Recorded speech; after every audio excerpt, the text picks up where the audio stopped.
이화영 면회 누가 막는 걸까? 한동훈의 권력 남용. 김호경 에디터. 더불어민주당이 구치소에 수감 중인 이화영 전 경기도 평화부지사에 대한 검찰의 인권 침해 등을 조사하기 위해 접견을 신청했지만 법무부가 미심쩍은 이유로 거부했다. 검찰은 쌍방울 그룹 대북 송금 사건에 연루됐다는 이유로 구속 기소한 이 전 부지사를 상대로 이재명 방북 비용 대납 프레임에 맞춘 진술을 하도록 회유 협박하는 게 아니냐는 의심을 받아왔다. 민주당은 이를 규명하기 위해 이 전 부지사를 만나려는 것인데 한동훈 법무부 측이 노골적인 진상조사 방해 책동을 벌이는 것으로 보고 있다.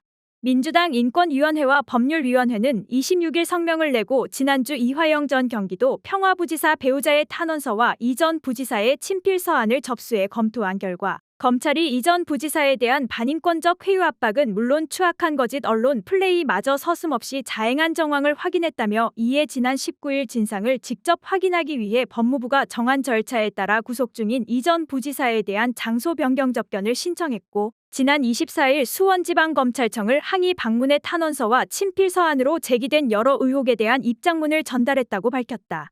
장소 변경 접견이란 접촉 차단 시설이 설치되지 않은 장소에서 수감자를 접견하는 것으로 특별면회라고도 한다. 민원인이 신청서를 제출하면 교도관 회의 심의를 거쳐 대상자를 선정하는데 교도관이 직접 참여하고 녹음까지 실시하기 때문에 민주당이 신청서에서 접견 목적으로 밝힌 인권 탄압과 사실 왜곡 진상 확인 외에 현장에서 회유 시도를 한다는 건 상상하기 어렵다. 그럼에도 교정 분야를 관장하는 법무부는 지난 25일 이 전 부지사가 수감된 수원구치소를 통해 이 전 부지사가 수사를 받고 있어 장소 변경 접견을 불허한다고 구두로 통보해왔다고 한다.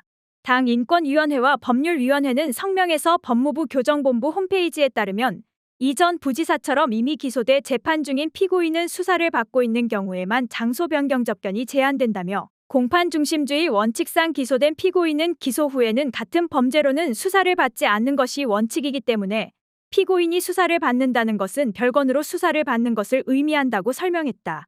그러면서 이는 이 전 부지사 배우자가 주장한 대로 별건 수사를 빌미로 방북 비용 대납 프레임에 맞추는 진술을 회유 협박한 것이라는 명확한 정황이라고 주장했다. 검찰과 법무부는 이 전 부지사에 대한 장소 변경 접견을 이미 7차례나 허용한 바 있다.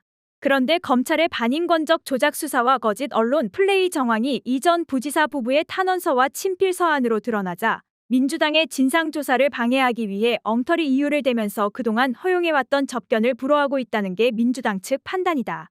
이들은 성명에서 우리는 이러한 불법적 결정이 수원구치소 차원에서는 이뤄질 수 없고 법무부와 검찰의 지시나 요구가 있었을 것이라 생각할 수밖에 없다며 진상조사 방해 책동을 즉각 중단하라고 촉구했다.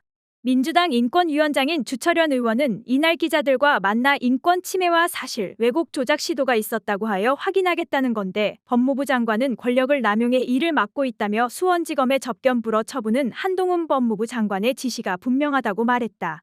반면 한 장관은 국회에서 기자들을 만나 민주당이 자기 편에 불리한 진술을 뒤집어 보려고 검찰청에 몰려가서 드러눕고 영치금 보내기 운동도 하고 성명서 내고 가족면회에서 진술을 번복하라고 압박한다며 권력을 악용한 최악의 사법 방해이자 스토킹에 가까운 행태라고 주장했다. 민주당 검찰 독재 정치 탄압대책위원회도 이날 오후 기자회견을 열고 검찰발 조작 수사의 농도가 갈수록 짙어간다며 여름이 가기 전에 이재명 대표를 범죄자로 만들라는 지엄한 명령이라도 받은 것인가라고 검찰을 직격했다.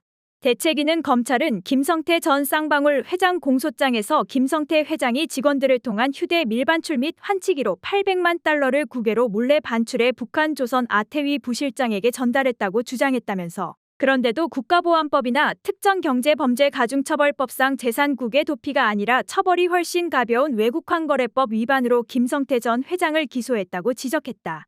검찰은 북한에 돈을 줬다고 자백한 방용철 쌍방울 부회장, 안부수 아태평화교류협회 회장에 대해서도 국가보안법 대신 외국환거래법 위반으로 기소한 바 있다.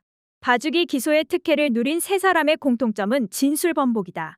대책위는 수사를 지휘하고 있는 홍승욱 수원지검장, 김영일 2차장 검사부터 수사를 담당하는 김영남 형사육부 부장검사, 송민경 부부장검사에 묻는다.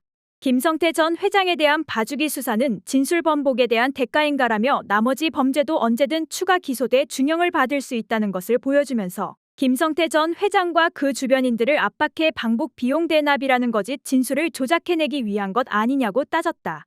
또 김성태 전 회장에 대해선 형량 거래로 조작된 진술을 받아내는 데 성공했으니 이제 이화영 전 부지사의 진술만 조작하면 이재명 대표를 엮을 수 있겠다고 판단한 것이냐면서 검찰은 봐주기 기소를 통한 사법거래가 사실이 아니라면 김성태 전 회장을 왜 국보법과 특경가법 위반으로 기소하지 않았는지 밝히라고 요구했다. 우리나라는 면책 조건 부진술 제도가 도입되지 않아 사법거래를 이유로 한 선택적 수사와 편의적 기소는 허용되지 않는다. 게다가 국보법 위반 범죄를 인지하고도 수사하지 않는 것은 국보법 제11조 특수직무유기에 해당한다.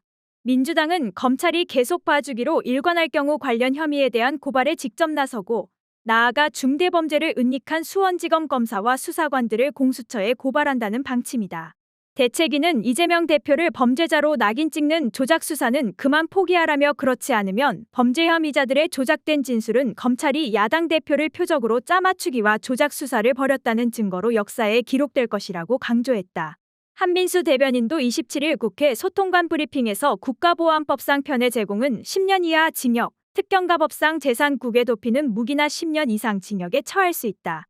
그러나 검찰은 김성태 전 회장을 1년 이하 징역 또는 1억 원 이하 벌금인 외국환거래법 위반 혐의로만 기소했다면서 사법정의를 실현해야 할 검찰이 회유와 협박도 부족해 사법거래까지 하며 조작 수사를 벌이고 있는 것 아니냐. 검찰의 비열한 수사를 용납할 수 없다고 강도 높게 비판했다.